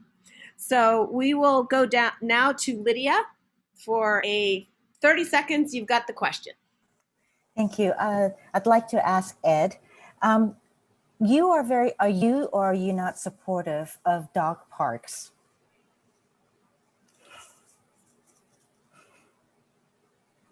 I am extraordinarily supportive of dog parks. We, on the Parks Commission, we looked at the old policy, which was, we're going to try to find a place to put dog parks. in rehabbing parks, and it just never worked for almost 10 years. So we just flipped the thing on its head and said, we have a whole new policy we want to put in place. We want to create dog parks equitably distributed around the city in existing parks. Worked really well with the staff and applied for CIPs, capital improvement money, got it very quickly. Within 18 months, Pierce Park was up, and I was there the other day, and the dogs are really happy. And there's a lot more on the docket to come out of the Community Services Department. Thanks for the question. Thank you, Lydia, and thank you, Ed. Next, Stephen, you get to ask a question in 30 seconds or less. Yeah, so 2020 has been a very stressful year for families and for kids for a number of reasons. So I wanted to ask Carrie, what are you and your kids doing to look after your own mental well-being during these difficult times? Oh my goodness. What advice do you have for us? Yeah. Yeah, thank you, Stephen. As somebody who is struggling with the air quality today, I'm not sure I'm totally one to give advice. That said, we're going for walks around the neighborhood. I live in Barron Park. It's beautiful, tree lined. We have a bunch of nice paths around here, and of course the beautiful donkeys. But we're also trying to have dinner together. So they are thoughtfully waiting for me tonight, which is very sweet. And talk about what it's like. The homeschooling is a big challenge. I've got a 5th grader, so he'll be going back the week after the election. And I have a 7th grader, and she'll be going back in January. So it's been a big adjustment for us, but we're just trying to have some quality time in amongst everything else is really the most important thing to do. Thank you. Thank you, Stephen, and thank you, Carrie. Next, Ajit, 30-second question. So when I was running for council, I thought, well, who would I like to invite over to my house? And like, what could we talk about? So personally, I always thought Raven is like super pleasant. I always like her demeanor. So I'd love to like hear from Raven like a little bit more about her and like, what are her hobbies or what are her favorite foods? Thank you so much, Ajit. So my favorite hobbies, I'm addicted to art and tea. So my favorite hobbies are going to art museums or art exhibits, taking my dog for walks around the neighborhood. I also do photography, and I'm learning calligraphy. So those are my favorite hobbies, although I don't have much time for them right now. But thank you so much for your question. Thank you, Ajit, and thank you, Raven. Next, Pat Burt. Yeah, I'd like to ask Carrie. Carrie, you in the past supported SB 50, which was a very radical measure that would have had quadplexes throughout the city, and through very much the city would have allowed 10-unit apartment buildings, 4 stories tall, with 0 parking right next to single-story homes. And then you supported SB 1120, but tonight you were ambiguous on your positions on that. So can you clarify? Yes, I can. Thank you so much for the question, Pat. I think you've been misinformed. I've been hearing a lot of misinformation going around about me from other campaigns, and I'm really frustrated about it, but it's great to have the opportunity. So what I'm looking for with regards to housing is nothing more or less than what I have right now. I live in a beautiful corner of Barron Park. We have all different types of housing around us, and none of it is affecting me negatively. In fact, I would say it's even been a benefit to have, we have apartments in our neighborhood, townhomes. There's a high-rise apartment over off of Arastradero, not too far from here. And we've been able to have a mix of incomes in our area. And we've been able to retain, for example, when someone, when their rental property went off the market, we've been able to help them find a place and stay in the neighborhood. And these were my kids' friends and their parents. So, I'm really excited about the idea of being able to be inclusive and welcoming in Palo Alto. Thank you, Pat, and thank you, Carrie. Next, Carrie, you get to ask a question. Great. This is for Rebecca. Rebecca, what would you do if you encountered bullying behavior on the council? Carrie, thank you so much for asking that. Are you talking about someone bullying me or someone bullying someone else? Yes, someone bullying you or someone else, either way. Thanks for asking that. I have a lot of experience with being bullied. I was the youngest child of 3, and it's just something I was raised with. As an attorney, I get bullied all the time too, or people try to bully me. The best way to respond to a bully is to not give them power, is to step back.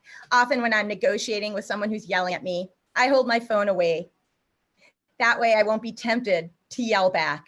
My dad, who's a retired federal judge, actually he was called back to the bench because he's a bankruptcy judge, he always told me that the person who keeps their cool is the person who wins. And I really try to embody that. No one's perfect, especially me, but those are the values that I seek in others and I try to reflect. Thanks for asking, Carrie. Thank you, Rebecca. Thank you, Carrie. Next is Raven. 30-second question.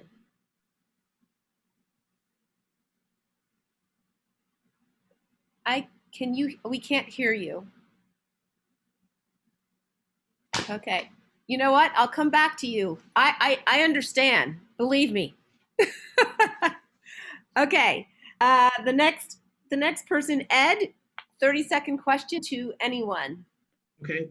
Yeah, I'd like to ask Carrie just to clarify your answer on RPP in your questionnaire. I don't see her. You're not seeing me. Because I'm just trying to understand what you're saying. You think it's helpful that residents can park near their homes, but it can be costly for small businesses whose minimal parking spaces have to be reserved for patrons.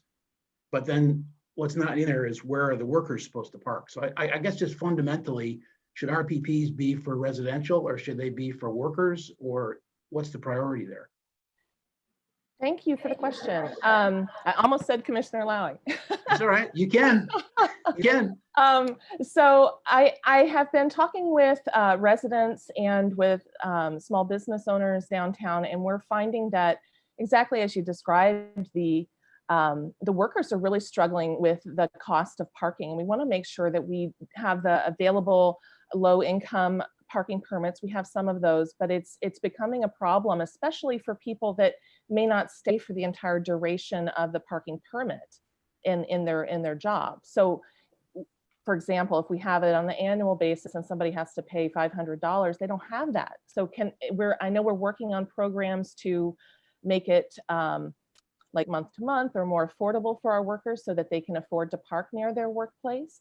But we definitely need to have both, especially outside of like there's some medical offices on Middlefield, for example, where their workers need to be able to park and their parking lots need to be available for the patients, for example. Thank you. Thank you. Thank you both. And finally, Greer. Yeah, my question would be for Lydia. Lydia, one thing I've heard from a lot of Midtown residents who I serve often as chair of the Midtown Residents Association are frustrations with airplane noise, and it's something that I'm constantly frustrated with as well in the middle of the night when it wakes my wife and I up.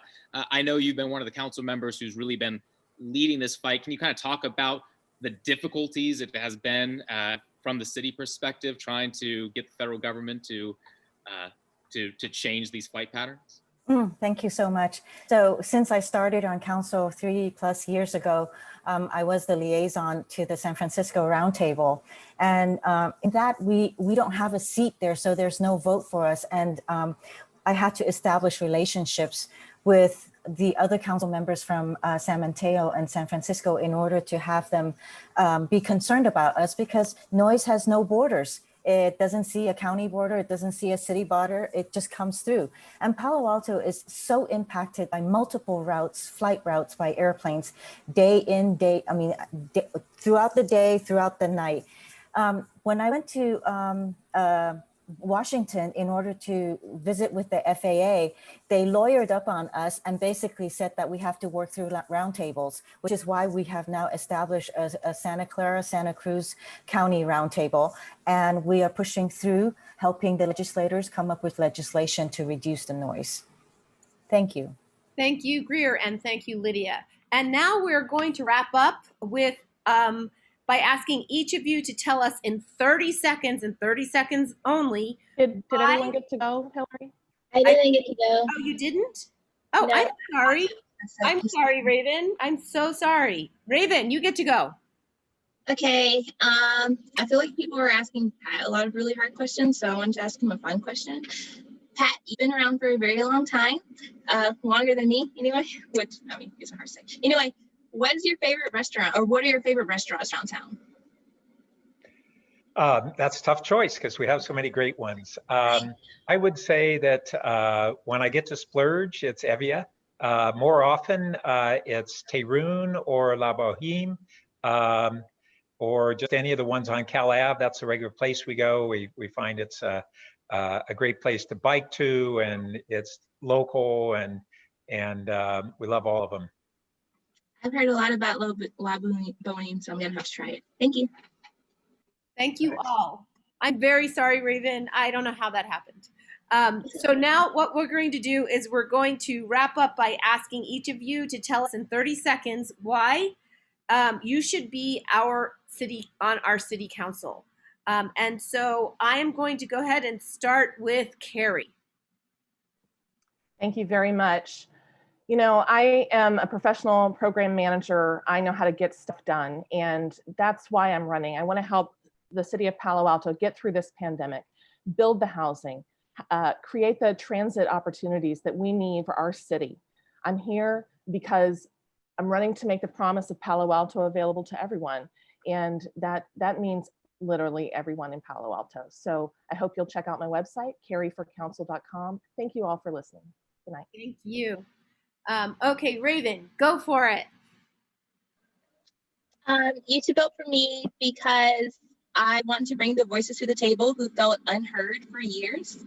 I am a great collaborator. I'm a woman in STEM, so it's required.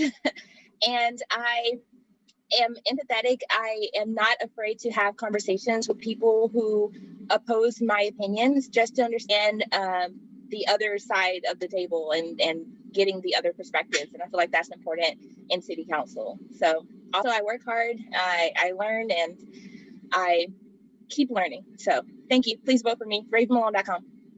Thank you. Ed. Thank you, and thanks for hosting this. Just in summary, I have a lot of experience in city government and in business. I have a track record that's open. My accomplishments are published, so there's no risk there. And people trust me. Colleagues, no matter if they agree or disagree, and if you look at my endorsements, you'll see that I disagree with a lot of them, but they trust me to make solid decisions ultimately based on analysis and collaboration. And that's why, I'm the only candidate right now and endorsed by, all returning council members. That's the message. I love it. Thank you very much. Greg. Hillary and Becky, thank you for holding a great forum.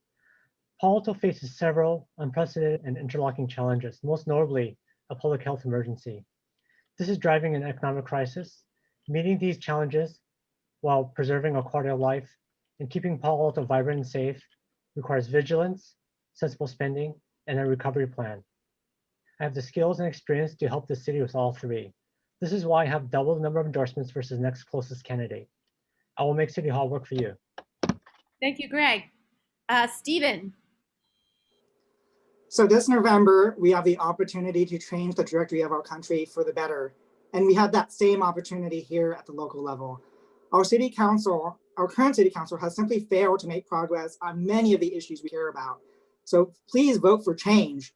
Vote for bold, progressive, and responsive leadership. And vote for Democrats up and down the ballot. And as one of only 3 candidates endorsed by the County Democratic Party, I hope you vote for me. Thank you. Thank you, Stephen. Pat Burt.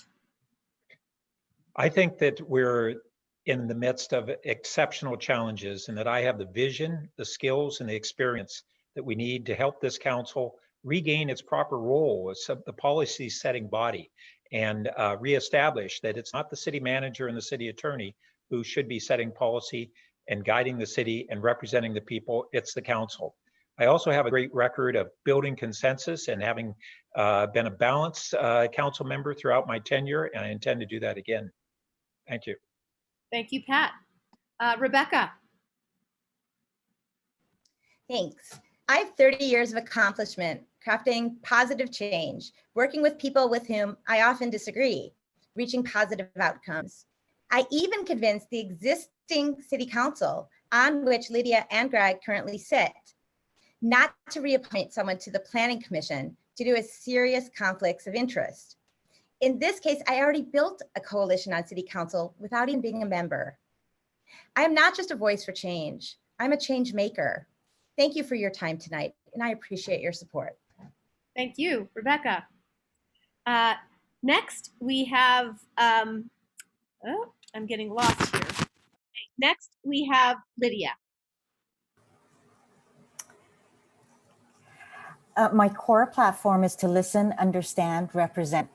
A council member needs to listen to the many perspectives and values of the residents of Palo Alto and also other members of our community, then to understand them, then to ensure that they've been fairly represented in the decision-making process. I am eager to continue to serve Palo Altans, affect positive change, and to continue to fight for a balanced community. Thank you. Thank you, Lydia. Ajit. I think it's incredibly important for us to have diversity and different backgrounds on city council. I haven't been a politician, but I have a deep experience in business. I have a lot of qualifications. I finished college in 2 years with a degree in electrical engineering. I've led products like Gmail, Google Calendar, core parts of WhatsApp, built many of the initial features of Square.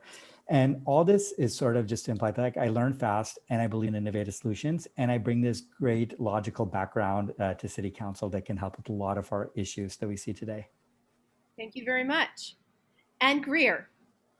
Thanks, Hillary. Solving our city's most pervasive problems will require council members who have both the character and experience necessary to lead. I hope to earn your vote because of my experience in serving this community and understanding of our city's most pressing issues.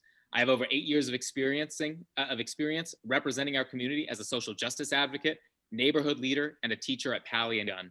I'm endorsed by the Sierra Club, Senator Jerry Hill, and community members like yourself. I invite you to learn more about my candidacy by going to my website at greerstone.com and endorse, donate, or request a lawn sign. Please help me be your voice on City Council. Thanks so much for your time. Thank you. And thank all of you. We really do appreciate your time and your service and your running and your patience as we go through this process. This will officially end the forum. And I will now like to turn this back over to Becky and the PAN group. Thank you so much for your time. Hillary, thank you so much for being our amazing moderator this evening. And I just wish we could elect all of you all. We have such accomplished and illustrious candidates, and I know it's going to be a really hard choice. And we appreciate your giving us 2 hours of your really valuable time. So in closing, I do want to thank our candidates, every one of you, for making the time to be here this evening. I want to thank the staff of the Mid-Penn Media Center for running a great show for us, and also for the residents of Palo Alto for making tonight's event possible. Also, quick thanks to Sherry Furman, my co-chair, for doing so much of the planning this evening. Sherry, you are amazing. And Peter Taskovich for being our timer. And of course, thank you for watching. Please let your neighbors know that this forum will be available on demand as well as replayed on cable TV over and over again. Check paneighborhoods.org for more information. Thank you. It has been a wonderful evening.